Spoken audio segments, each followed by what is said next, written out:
Ժողովուրդ ջան, բարև ձեզ։ Ես շատ կարևոր եմ համարում մեր այսօրվա հանդիպումը եւ ուզում եմ հիշեցնեմ, որ մեր սիրելի բազմաբերդցիների հետ ամսաթիվը չեմ հիշում Գյումրի կատարած այցի ընթացքում էր ճանապարհին պայմանավորվեցինք, որ առաջիկայում գյուղում կհանդիպենք եւ այսօր այդ պայմանավորվածությանը ի կատարա մեր այսօրվա հանդիպումը, բայց ես նախ ուզում եմ մեր հանդիպումը սկսենք 44-օրյա պատերազմի ընթացքում զոհված նոր բազմաբերդցիների հիշատակը 1 րոպե լռությամբ հարգելով ես ուզում եմ հնչեցնել նրանց անունները Ենթասպա Հրանտ Գրիգորյան, ժամկետային զինծառայող Սերոբ Թորոսյան, ժամկետային զինծառայող Սասուն Հայրապետյան։ Եկեք 1 րոպե լռությամբ հարգենք նրանց հիշատակը։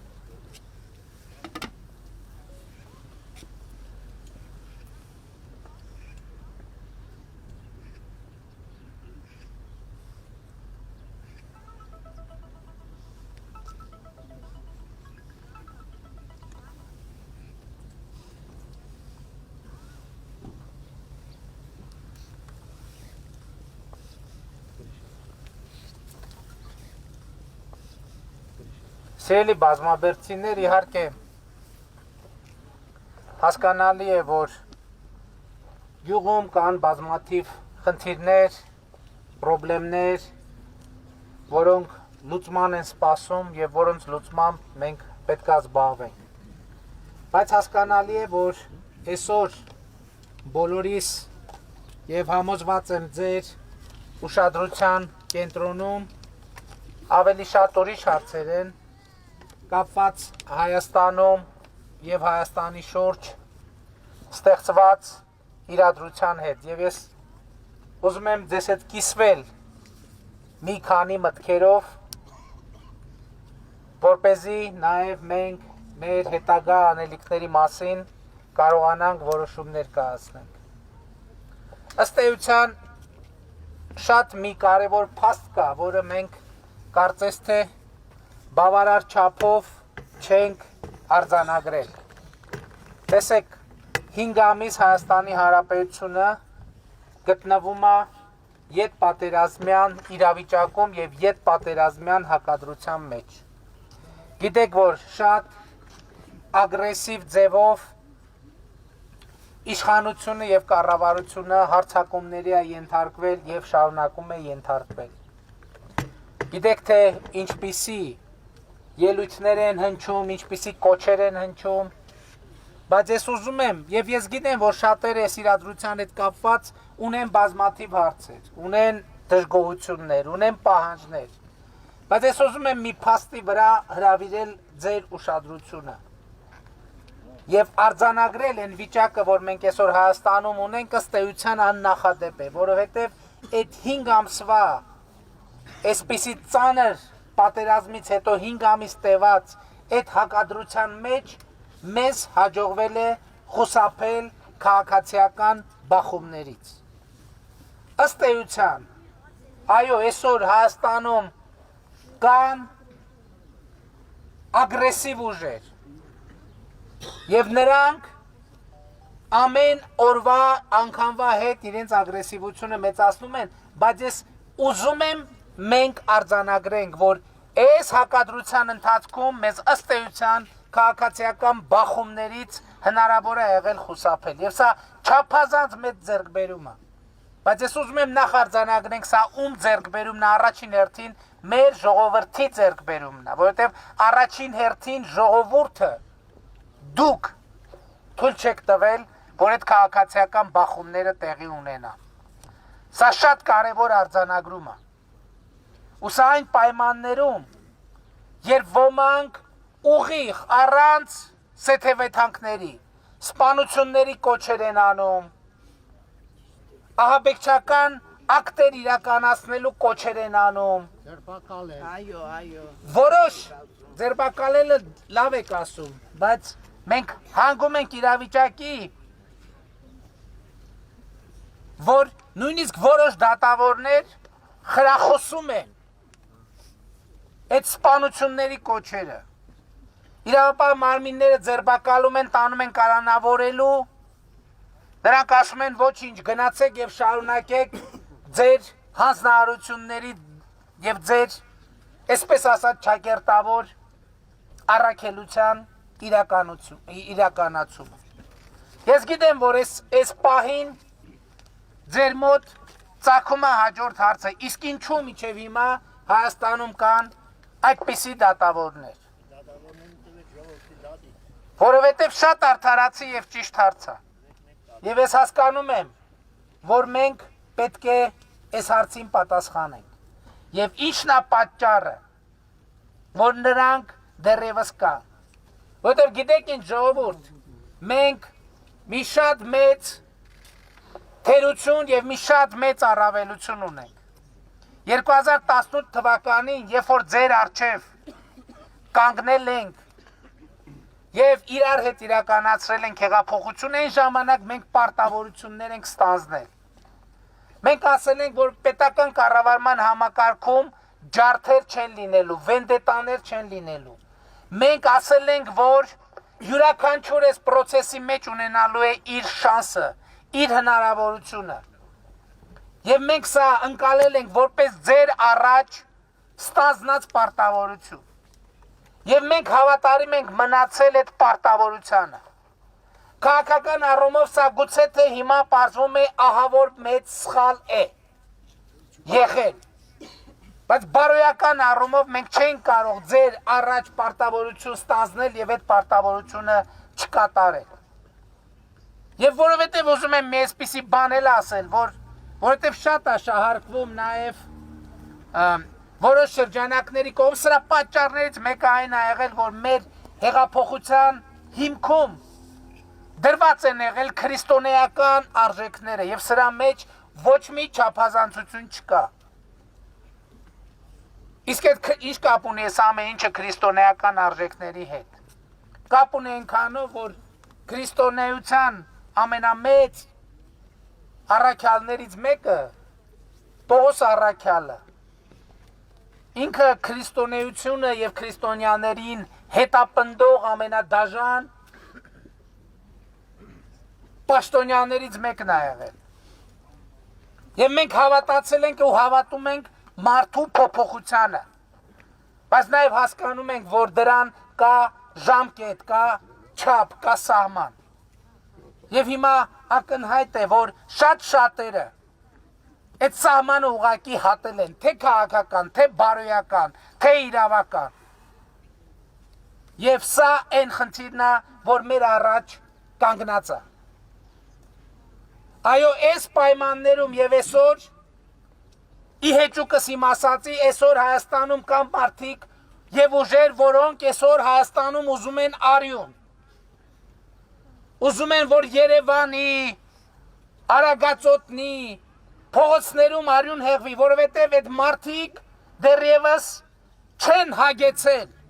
հոկտեմբերի 27-ի արյունով։ Այդ մարդիկ չեն հագեցել մարտի 1-ի արյունով։ Այդ մարդիկ չեն հագեցել տասնյակ քաղաքական սպանությունների արյունով։ Եվ այդ մարդիկ ուզում են Հայաստանը ներքաշել նոր արյունահեղության մեջ։ Ինչու՞։ Ինչու ժողովուրդ, որովհետև նրանք լավ գիտեն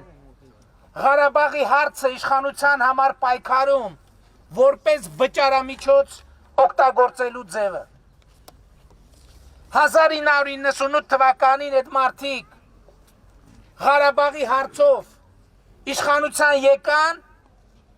ասելով, որ իրանք միանշանակ մերժում են Ղարաբաղի հարցի կարգավորման, այսպես ասած փուլային եւ պարտվողական տարբերակը։ բայց 20 տարի շարունակ նրանք բանակցել են հարցի կարգավորման փուլային լուծման շուրջ։ Եվ բայց չեմ մոռացել իրենց այդ դիրքորոշումը եւ Ղարաբաղի հարցի կարգավորման բանակցային են փաստաթուղթը, որը իրենք մերժում են հարցի լուծման փուլային տարբերակը։ Վերնագրված էր հետևյալ կերպ. Ղարաբաղի հարցի լուծման առաջին փուլի եւ հետագա քայլերի մասին։ Նրանք փուլային տարբերակի մերժման եկել են իշխանության, բայց հասցրել են միտեղ բանակցային գործընթացը, որը վերնագրված է, չէ, բայց այստեղ նրբություն կա։ Այդ հիմքը որ դրվել է, իրանք իշխանության են եկել, ասել են որ տենց պետքա չլինի, իրանք մերժում են փուլային լուծումը։ Ու 20 տարի, մինչև 2018 թիվը բանակցել են այնպես, որի թուղթ, որի վերնագիրն է о первом этапе и дальнейших шагах Նագորնո-Ղարաբաղского урегулирования։ Բայց խորամանկությունել են արել, իբր մեծ դիվանագիտական հաջողության են հասել, վերնագրերից տողերից մեկի մեջ գրել են, որ սա փաթեթային լուծում է։ Կարայ չէ չընդունել։ Հիմա դրա մասին եմ խոսում։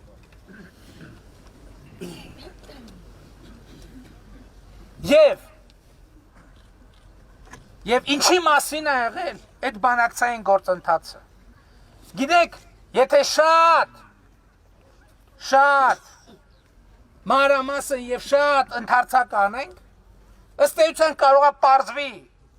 որ վերջին 20 տարին եւ 2018 թվականի դրության բանակցային բովանդակությունը ըստ էության եղել է Լեռնային Ղարաբաղի ինքնավար մարզի վերականգնման մասին։ Ադրբեջանի կազմում։ Գիտեք, ես ինչ որ ասում եմ, Անհրաժեշտության դեպքում կհիմնավորեմ, ես հասկանալի պատճառով այդ բանակցային գործընթացի նրբությունների մասին չեմ կարող շատ բան բացել, բայց դրա ժամանակն էլ կգա, բայց եթե մենք այս դետալները, սենց պուճուր դետալները շարենք իրար կողքի, կստացվի դա, որովհետև դուք գիտեք, որ այս հակամարտության ամենասկզբնական փուլում Ադրբեջանի որոշմամբ Լեռնային Ղարաբաղ ինքնավար մարզ հասկացությունը լուծարվել է։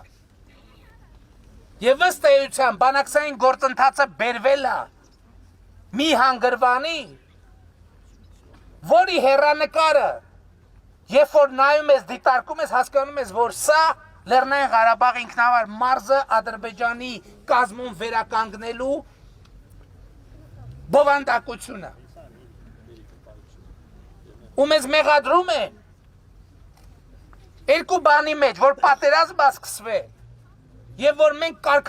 հարցի կարգավորման հնարավորությունը չենք օգտագործել։ Մինչդեռ ինչ էր ասել մերժված է 2018 թվականի ապրիլին Ազգային ժողովի ամբիոնից։ Ազգային ժողովի ամբիոնից ասել էր հետեւյալը, որ բանակցային գործընթացը կանգնած է, որովհետև Ադրբեջանի ակնկալիքները բանակցային գործընթացից անիրատեսական են եւ անընդունելի մեզ համար, ինչա այս այդ բանի իմ ասածի շարունակությունն է, որ ըստ էության այդ կետից շարունակություն նշանակում է Լեռնային Ղարաբաղ ինքնավար մարզի մաքսիմում վերականգնում Ադրբեջանի կազմում։ Եվ շարունակությունը ասում է այլևս այս պահից չպետք է հույս ունենանք, որ Ադրբեջանը ռազմական ճանապարհով չի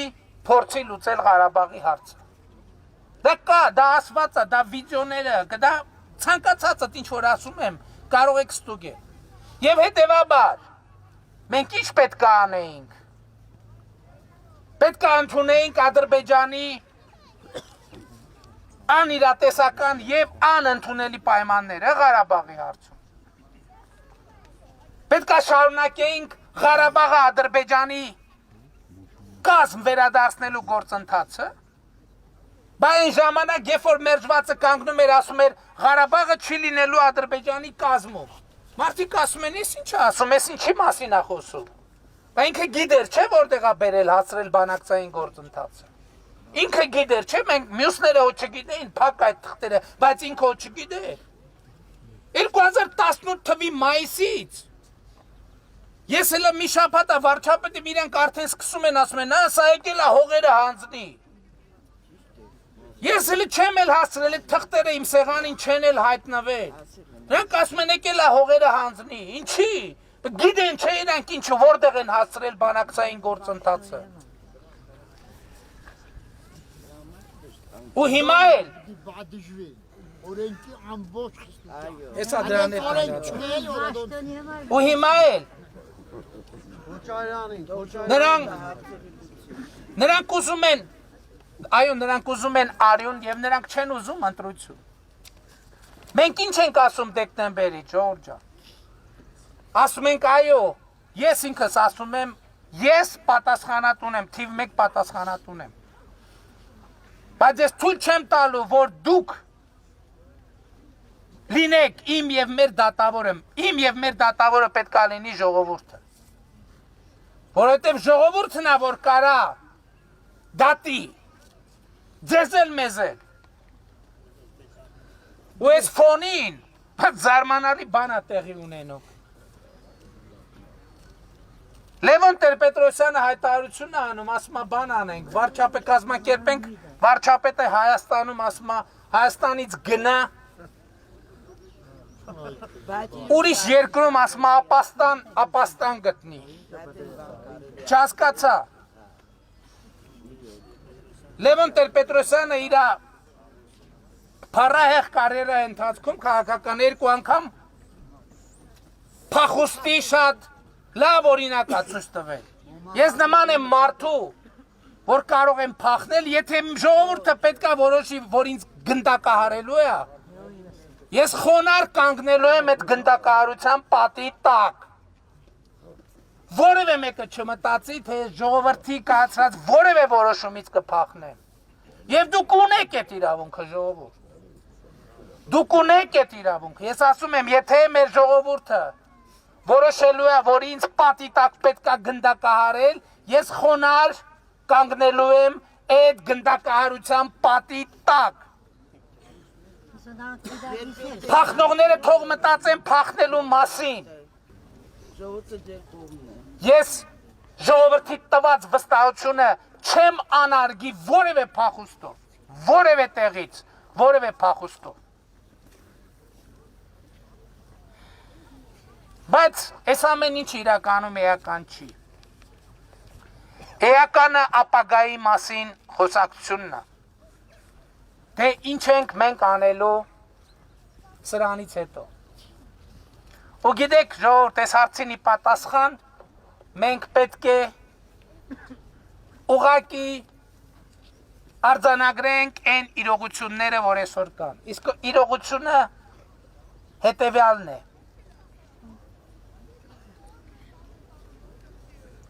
Մեր ժողովուրդը մենք այս տարածաշրջանում պետք է ապրենք։ Մենք այս տարածաշրջանում պետք է ապրենք, բայց այս տարածաշրջանում մեր ապրելու կամ այս տարածաշրջանի ամենամեծ խնդիրը որն է։ Խնդիրը հետևյալն է, որ մեզ ընկալում են որպես թշնամի եւ մենք ընկալում ենք որպես թշնամի։ Քանի մեզ ընկալում են որպես թշնամի, այնքան մենք ընկալում ենք որպես թշնամի։ Ինչքան մենք ընկալում ենք որպես թշնամի, այնքան մեզ ընկալում են որպես թշնամի։ Եվ նույնիսկ շատ դժվար է գտնել այն մեկնարկային կետը, որից այս process-ը սկսվել է։ Եվ ինչ պետք է մենք արձանագրենք։ Մենք պետք է արձանագրենք առաջինը, որ այս փակ շղթան պետք է ինչ-որ ձևով կառավարվի, որովհետև սա ամենամեծ մարտահրավերն է, որ մենք էլ ունենք եւ ուրիշներն էլ ունեն, եւ հետեւաբար, քանի մեզ են համարում թշնամի, մենք ենք համարում թշնամի, քանի մենք են համարում թշնամի, մեզ են համարում թշնամի։ Եվ մենք պետք է հասկանանք, թե ինչ պիտի անենք այս իրողության հետ։ Սա հեշտ հարց չի։ Սա եթե հեշտ հարց լիներ, մենք շատ վաղուց այդ հարցը լուծած կլինի, շատ դժվար հարց է, բայց մենք պետք է այս հարցի հետ առերեսվենք։ Հաջորդը, մենք պետք է արձանագրենք, որ Ղարաբաղի հարցը լուծված չէ։ Ինչքան էլ Ադրբեջանի ղեկավարությունը հայտարարի, թե Ղարաբաղի հարցը լուծված է, Ղարաբաղի հարցը լուծված չէ։ Եվ ես ուզում եմ ասել, որ շատ կլինեն հարցեր, թե լավ ի վերջո մեր տղերքը ինչի համար զոհվեցին։ Ժողովուրդ, գիտեք, ես ուզում եմ շատ կոնկրետ պատասխանել այս հարցին։ Մեր տղերքը զոհվեցին այն բանի համար, որ երբ որ այսօր Ադրբեջանի նախագահ հայտարարի, որ Ղարաբաղի հարցը լուծված է, մենք կարողանանք ասել, որ Ղարաբաղի հարցը լուծված չէ։ Որովհետև Ադրբեջանի պլանը հենց դա էր։ Հենց դա էր։ Որ Ղարաբաղի հարցը լուծել, որ ֆիզիկապես Ղարաբաղում ոչ մի հայ չմնա։ Մենք բոլորս դա գիտենք, չէ՞։ Բայց այսօր Արցախը կա, Արցախահայությունը կա, եւ ես ուզում եմ ասել, որ դա մեր զոհված եղբայրների, մեր զինվորների, մեր բանակի շնորհիվ։ Այո, դառը պատերազմ ենք անցել, բայց ելի ուզում եմ արձանագրել, որ այս ինչ որ մենք ունենք մեր տղաների շնորհիվ։ Եվ ես ուզում եմ, որ մենք այո, հպարտ ու դուխով ծափահարենք մեր զինվորներին ու մեր բանակին։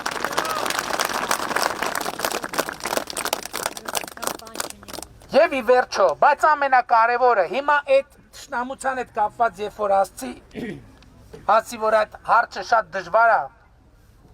մենք չպետք է նաև հույսել ունենանք, որ մենք այդ հարցը արագ որևէ ձևով հիմա կլուծենք։ Դա չի լուծվի։ Բայց մենք պետք է առաջ գնանք։ Եվ այդ առաջ գնալու ձևը այն է, ինչ այսօր գտնվում է քննարկումների փուլում։ Դա մեր տարածաշրջանային կոմունիկացիաների եւ ճանապարհի բացումն է, ճանապարհների բացումն է։ Գիտեք, ինչ էլ ասեն։ Կոմունիկացիաների բացման թեման փոխշահավետ թեմա է։ Եթե որևէ մեկը կասի, որ այդ ճանապարհների բացումը ձեռնտու է միայն Ադրբեջանին, չհավատանք։ Եթե որևէ մեկը կասի, որ կոմունիկացիաների բացումը ձեռնտու է միայն Հայաստանին, էլի չհավատանք։ Կոմունիկացիաների բացումը առավել եւս այս իրավիճակում ձեռնտու է եւ Հայաստանին, եւ Ադրբեջանին։ Եվ իհարկե այս քննարկումներում շատ են լինելու շահարկումներ։ Բայց ի վերջո իմ ասած դարավոր հարցի լուծումը, ոչ թե լուծումը, այլ գոնե որևէ քայլ այդ ուղղությամբ պետք է լինի այդ կոմունիկացիաների բացումը, որովհետև դա ձեռնտու է Ադրբեջանին, որովհետև նա պիտի կոմունիկացիոն կապ ստանա Նախիջևանի հետ եւ ձեռնտու է Հայաստանին, որովհետև մենք պետք է հուսալի երկաթուղային կոմունիկացիոն եւ ցամաքային կապ ստանանք երկաթուղիով Ռուսաստանի Դաշնության եւ Իրանի Իսլամական Հանրապետության հետ։ Այդ ի՞նչ է նշանակում։ Այդ նշանակում է, որ մեր երկրի տնտեսությունը էականորեն կարող է փոխվել։ Էականորեն կարող է փոխվել։ Եվ ես ուզում եմ, գիտեք, շատ է նշվում եմ մասին, որ այդ տեսեք Ադրբեջանը նավթ ուներ եւ նավթային ռեսուրսները ինչ մեծ առավելություն տվեցին նրան։ Ես ուզում եմ մի փաստի վրա հրավիրել ձեր ուշադրությունը, որի մասին մասնագետները սկսել են խոսել։ 21-րդ դարի նավթը դառնում է պղինձը, ժողովուրդ։ Ինչու? Որովհետև ինչու էր 20-րդ դարի նավթը հենց նավթը, այսպես ասած։ Որովհետև այս բոլոր մեքենաները գործում են ներքին այրման շարժիչով, մեքենաները, ինքնաթիռները, որոնք օգտագործում են նավթամթեր։ Հիմա դուք գիտեք, որ աշխարհում սկսել է գործընթաց, որ սկսել են էլեկտրական շարժիչներով մեքենաները դառնալ հիմնականը եւ ներքին այրման շարժիչով մեքենաները ժամանակ նույնիսկ ինքնաթիռները ժամանակի ընթացքում դուրս են մղվելու շուկայից։ Իսկ էլեկտրական շարժիչով մեքենաները այդ շարժիչների ներսում ամենակարևոր կոմպոնենտը պղինձն է։ Իսկ Հայաստանը ունի պղնձի հսկայական պաշարներ։ Եվ եթե մեզ հաջողվի բացել երկաթուղային ուղիները Հայաստանի Հանրապետության, այդ դեպքում մենք կկարողանանք պղինձը ոչ թե հանքաքարի տեսքով արտահանել, այլ ստեղծել պղնձաձուլական արտադրություններ, սրանից բխող հետագա վերամշակման շղթան ապահովել։ Այս մի ամենապրիմիտիվ, ամենապարզ օրինակը ձեզ համար նշեցի։ Բայց նաև սրա համար պետք է, որ մենք, որպես պետություն, կարողանանք ընդերքի նկատմամբ ժողովրդի սեփականության իրավունքը առավելագույնս պաշտպանել, որովհետև ինչքան էլ այսօր այդ ընդերքը, այդ պղինձը, այդ հանքաքարը օգտագործվում է կոնկրետ ընկերությունների եւ անհատների կողմից, այնուամենայնիվ դա ժողովրդի սեփականությունն է, պետության սեփականությունն է եւ մենք պետք է անպայման միջոցներ ձեռնարկենք, որպեսզի ժողովուրդը իր հասանելի արդարացի բաժինը այս ամեն ինչից ստանա, պետությունը, որպեսզի դա ծառայի ոչ թե առանձին անհատների բարեկեցությանը, այլ ծառայի ժողովրդի եւ Հայաստանի Հանրապետության բարեկեցությանը։ Այո, մենք պետք է շատ աշխատենք։ Մենք պետք է շատ աշխատենք, բայց էլի վերադառնալով քրիստոնեության արժեքներին նոր կտակարանում այսպիսի շատ հայտնի ասացված կա։ Երբ որ ասում է տվեք Աստծունը Աստծուն, կայսրինը կայսրի։ Կայսրը տվյալ դեպքում մեր պետությունն է։ Եվ մենք պետք է աշխատենք եւ տանք Աստծունը Աստծուն։ Էտենա, երբ որ մենք Աստծո տված մեր երեխաներին, մեր ընտանիքը պետք է կարողանանք պահել եւ բարեկեցություն ստեղծել։ Իսկ կայսրին պետք է կարողանանք մեր աշխատածից, մեր ընդհանուր տան, այսինքն պետությանը բաժին հանել։ Եվ հարկեր վճարելը պետք է լինի մեզնից յուրաքանչյուրի ոչ միայն պարտականություն, այլ մենք պետք է դա հաճույքով անենք, հասկանալով, որ դա մեր ընդհանուր բարեկեցության համար է։ Այսօր տեսեք, մարդիկ հավաքվում են, վանկարկում են Նիկոլ Դավաճան, մի հատ թող բացատրեն, որևէ մեկը կարող է բացատրել, թե մեր դավաճանությունը ինչի մեջ է, որ մենք չենք թալանել Եվրոպաներում, Ամերիկաներում, տներ, անշարժ գույքեր չենք առել, որ մենք միլիոններ չենք կուտակել մեր բաներին, շվեյցարական բանկերի հաշվեհամարներին, որ դղյակներ չենք սարքել, բա 20 տարի այդ Ալան-Թալանին հետ կապված, որ ժողովուրդը խոսում էր, աչքով էին տալիս, ասում են, բանակ ենք պահում, առաջնագիծ ենք պահում։ Հետո 2016 թվականին պարզվեց, որ 80-ականների զենքերով են կռվում։ Հետո այսօր էլ մեզ ասում են, այս 2 տարվա ընթացքում ինչ ես չէ կարել։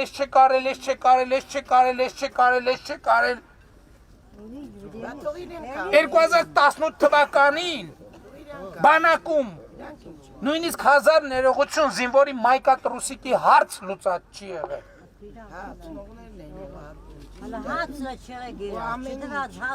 Զինվորի ուտելիքի հարց լուծած չի եղել։ Այո, ճիշտ եք ասում։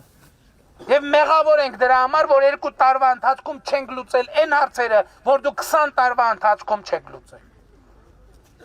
Այո, մեղավոր ենք։ Եվ ժողովուրդը թողեց մեղքի համար մեզ պատժի ինձ ոնց որ ինքը ճիշտ է համարում, այնպես ոնց որ ինքը ուզում է։ Բայց էլի ուզում եմ ասել ժողովուրդ։ Մենք հայտարարել ենք արտահերթ խորհրդարանական ընտրությունների մասին։ Եվ մենք ինչ է սա նշանակում, որ մենք ձեզնից ստացած իշխանությունը վերադարձնում ենք ձեզ։ Նրանք ուզում են, որ ձեզնից ստացած իշխանությունը հանձնենք իրանց, մենք չենք անի երբեք, որովհետև դրանով դավաճանած կլինենք մեզ, որովհետև նրանք ուզում են այն վիճակը վերականգնենք, երբ որ մարդկանց բռնի ուժերով քշում էին ընտրական տեղամասեր։ Մենք թույլ չենք տալու դա։ Մենք պաշտպանելու ենք մինչև վերջ ժողովրդի իշխանությունը։ Մեզ թող խորհուրդ չտան Հայաստանից փախնել։ Նրանք ովքեր 2 անգամ ամենավճռական պահին փախել են։ Մենք փախնող չենք։ Մենք կանգնող ենք մինչև վերջ։ Եվ մենք կանգնել ենք մինչև վերջ։ Ու մենք կանգնելու ենք մինչև վերջ։ Մինչև վերջը այնա, որ ժողովուրդը կայացնի իր արդար որոշումը։ Ժողովուրդը կորոշի, որ մեզ պետք է գնդակահարի, ասում եմ, ես խոնարհ կանգնելու եմ այդ գնդակահարության պատի տակ։ Ժողովուրդը կորոշի, որ մենք պիտի Հայաստանում շարունակենք լինել կառավարություն, մենք կշարունակենք լինել կառավարություն։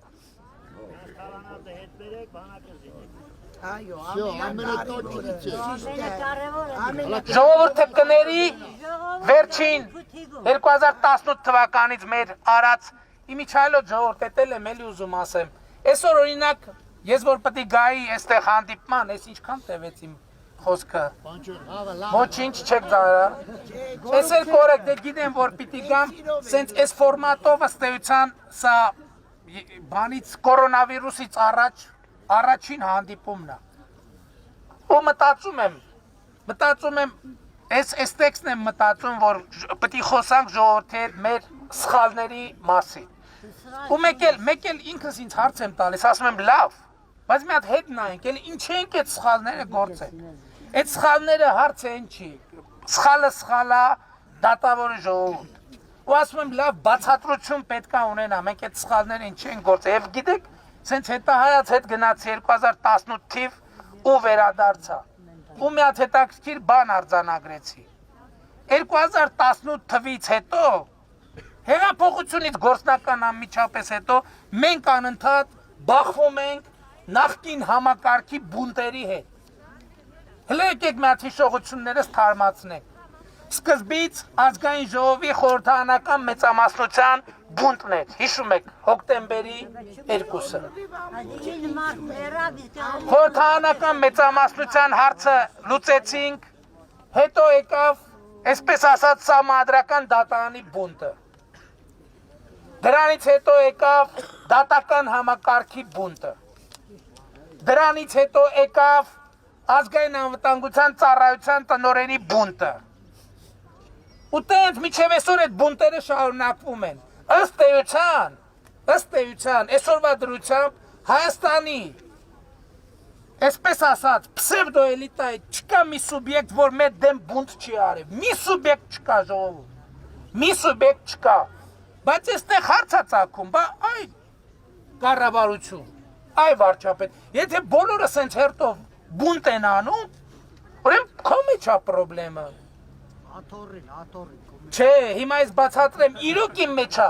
Աթոռ Դարտիր Բաղրամյան, պարոն Փաշին։ Բայց իրոք իմ մեջ է եւ մեր մեջ է պրոբլեմը։ Գիտեք ինչն է պրոբլեմը։ Որովհետեւ 2018 թվականից հետո մեզնից մի բան են ասում։ Ասում են արա դե լավ, հասկացանք, եկել եք կառավարություն եք դարե բան, եկեք բան անենք, բանը լինի, լավ ինչ եք այդքան ընկել բաներ հետ։ Բան անենք, բանը լինի։ Ում հետ 2018 պարզա, չէ, բան անենք, բանը լինի։ Ում այդ այ ախպեր լավ պետք է ձեզ մենք ոնց պետք է անենք բան անենք բան լինի։ Էհա իրանց ասենք բան անենք բան լինի, բայց ժողովրդին ինչ ասենք։ Եվ էսա պատճառը ժողովուրդ, էսա պատճառը։ Ու ես ձեզ մի բան ասեմ, ասենք ձեզ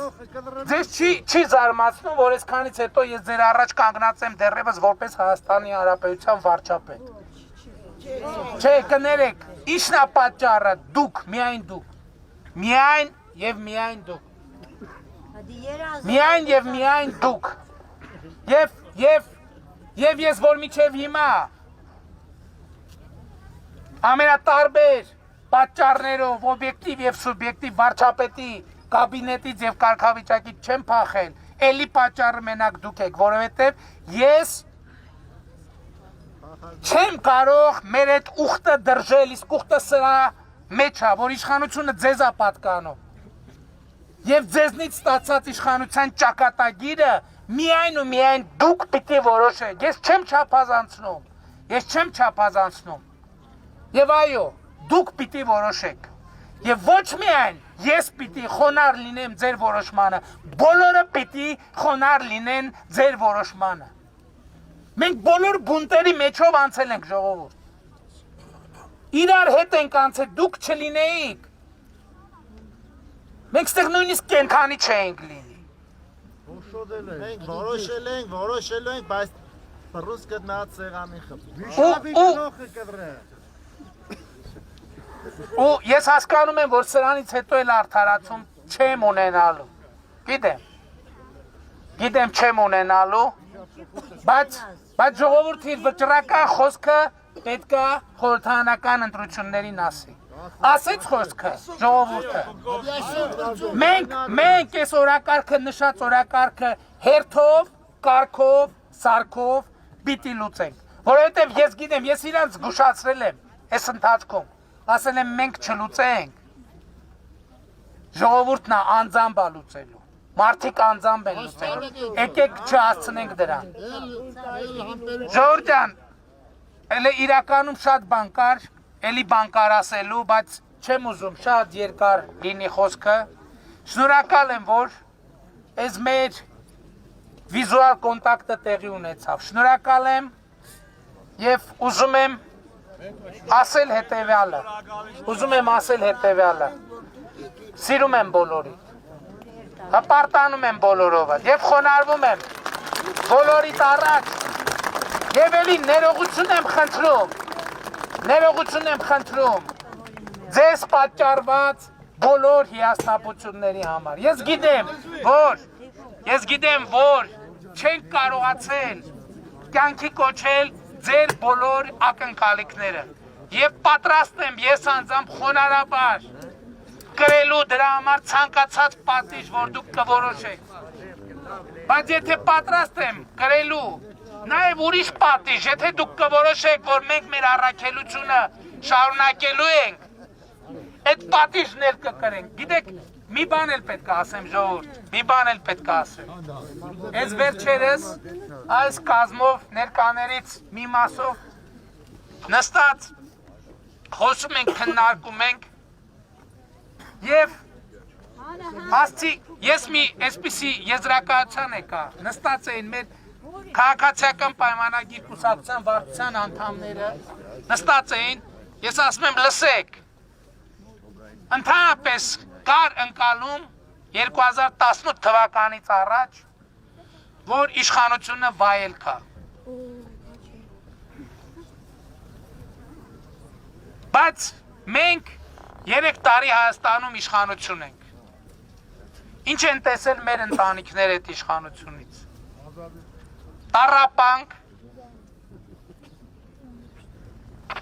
անարգանք, լաց, ստրեսներ, իշխանությունը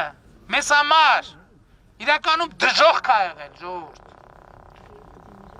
Իրականում դժոխք է եղել։ Եվ սրա մեջ ոչ մի այդ որ գրում են, չգիտեմ, բանը կղզիներ առան, էս առան, գրել են, չգիտեմ որտեղից են գրել են Աննա Հակոբյանը Կանադայում տուն է առել։ Հələ մի րոպե, չէ, հələ մի րոպե սպասեք։ Ուրեմն ժողովուրդ, ինչ որ հասցեել են գրել են այդպես, չգիտեմ, կարողա սարկածը, կարողա նույնիսկ իսկական այդ փաստաթուղթը։ Բայց ես ուրիշ բան եմ ասում։ Հələ մի հատ մտածեք։ Հա 10 միլիոն հայ կա, չէ, Հայաստանում, աշխարհում։ Մտածեք այդ 10 միլիոն հայի մեջ քանի հատ Աննա Հակոբյան կա։ Հայության, եթե նույնիսկ ասում եմ, կպարզենք այդ իրականա թե իրական չի, եթե նույնիսկ իրանա ամենապոպուլյար կանացի անունը եւ ամենաանուններից մեկը եւ ամենապոպուլյար ազգանուններից մեկը։ Այ որ ասեին Նիկոլ Փաշինյան անունով Կանադայում տուն կա, ասենք ինքն է, չի կարա ուրիշ մարդ դնի։ Այսինքն այս կարգի մանիպուլյացիաներով ուզում են, ինչ են ուզում։ Ուզում են ասել, որ մենք ձեզ դավաճանել ենք։ Մենք սխալ ենք արել։ Շատ բաներ վատ ենք արել, շատ բաց թողումներ ենք արել։ Մի բան կա մենակ, որ մեզ չեն կարող դրա մեջ մեղադրել, դա դավաճանությունն է։ Ուրիշ ինչի մեջ ասես թող մեզ մեղադրեն, բայց դավաճանության մեզ չեն կարող մեղադրել։ Ու էսա պատճառը։ Ու ժողովուրդը սա գիտի, հակառակ դեպքում մենք այսօր այստեղ ձեր առաջ կանգնած չենք լինի։ Եվ շնորհակալ եմ ձեզ համար, որ մեզ թույլ եք տալիս, որ ձեր առաջ կանգնենք։ Խոնարհվում եմ բոլորիդ առաջ։ Ու սիրում եմ բոլորիդ, ու հպարտ եմ բոլորովը, ու դուխով ժողովուրդը։